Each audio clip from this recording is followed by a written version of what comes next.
The people of Greenland are heading to the polls to choose their next parliament in what could be a pivotal vote for the Danish overseas territory. The Prime Minister cast his ballot at the only polling station in the capital of Nuuk earlier today. Voters will elect the 31 lawmakers who will shape the island's next 4 years. Independence from Denmark remains a contentious issue, as well as Donald Trump's threats to take over the island. Locals say they're afraid of becoming pawns in a much larger geopolitical game. An election campaign like no other, and the stakes couldn't be higher. We don't want to be Danes. We don't want to be Americans. We want to be Greenlandic. And of course, it is the Greenlandic people who decide their future. An autonomous Danish territory of just 57,000 people trying to do just that, determine its own future. Right now it's just dependent on Denmark and the money we're getting from there. We could be more independent economically before thinking about getting independent in Greenland. It is an opportunity to be independent and to vote. Greenland is the world's biggest island. Its towns and settlements are scattered along the coast, including the capital Nuuk. It's located between the US, Canada, the European Union and Russia. And it's on the shortest route between the European part of Russia and the US. That's why the US built one of its most important radar stations here, Pidufik Space Base.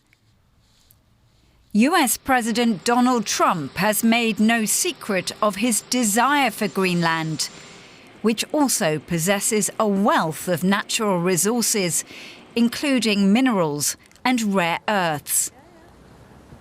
But we need it really for international world security, and I think we're going to get it. One way or the other, we're going to get it.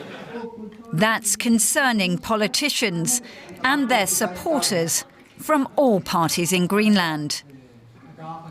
It's like he says, we're going to take over no matter what. But we're a democratic country, we're a free people, so it's worrying. We don't want to be under the US government. We want to be an independent land. Denmark has already recognized Greenland's right to independence at a time of its own choosing. But as concerns over foreign interference increase, the island's future looks increasingly uncertain.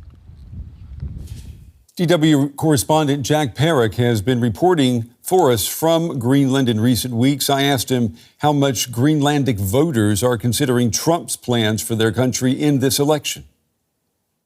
Well, it's unquestionably part of their thinking now. This is a big issue with Trump saying he wants to buy or take over the country. But what's really difficult is to shift the mindsets of the voters, which for many decades have been focused on the issue of independence from Denmark, with Greenland being a semi-autonomous country of the Kingdom of Denmark. And so pretty much all of the parties would like some form of independence. How quickly that would take place is the difference between many of the parties. And we know that around 2/3 of Greenlanders want independence from Denmark. So the discussions in the elections mainly focus around that. But what the voters are concerned about is the quicker they would gain independence from Denmark if one of the parties that really wants to push it and immediately start the process to leave the Kingdom of Denmark, if they were to gain independence, then potentially that could leave a vacuum for the United States to sort of come in. And so that's really where the issue around the US and Trump's suggestions of buying the country come in when they're voting. We know that the Prime Minister of Greenland, the Prime Minister's party, is expected to win the biggest share of the vote. I mean, what would that mean then going forward? So this is where the other main issue comes in, which is around mineral licenses. Greenland is known to have about 25 of what the European Union considers the 34 critical raw materials, things like lithium for batteries, uranium for nuclear technologies. And Muta Egede, the Prime Minister, the incumbent Prime Minister, in the last elections, his party won by saying that they would forbid a license specifically to the south of Nuuk, to the south of the capital, for the mining of uranium. And they've upheld that promise throughout their mandate. And it looks like he will continue to do that. Now, some of the other parties and the main opposition party, the Nalarak party, they're probably more prone to wanting to grant mining licenses, not just for uranium, but for other minerals as well. And there's quite a famous social media star at the moment who's campaigning for them. She's called Kupanak Olsen, 500,000 followers on TikTok, and does lots of videos about Greenland. I think we can see her in the shot right there. They're much more pro-mining, and that's something that voters care about, and they're a little bit more pro-working and collaborating with the United States. The context for this is that a lot of Greenlanders say, listen, you know, the US doesn't need to buy Greenland. We're open to working with them.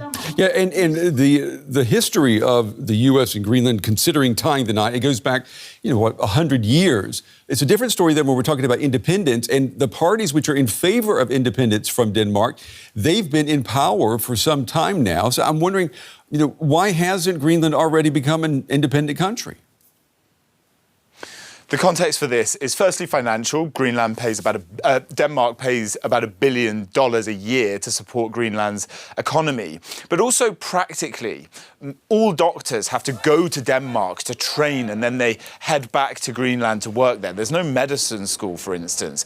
Most of the teachers are Danish or have been trained in Denmark. And so there's still this very intense connection to the Danes that supports especially the upper level of Greenland life. Now, most Greenlanders want that to change, but changing it overnight is very complicated. And a lot of the Greenlandic people I spoke to, when I did extensive reporting back in January, said, we want independence, but we don't want to destroy our country by pulling the plug immediately.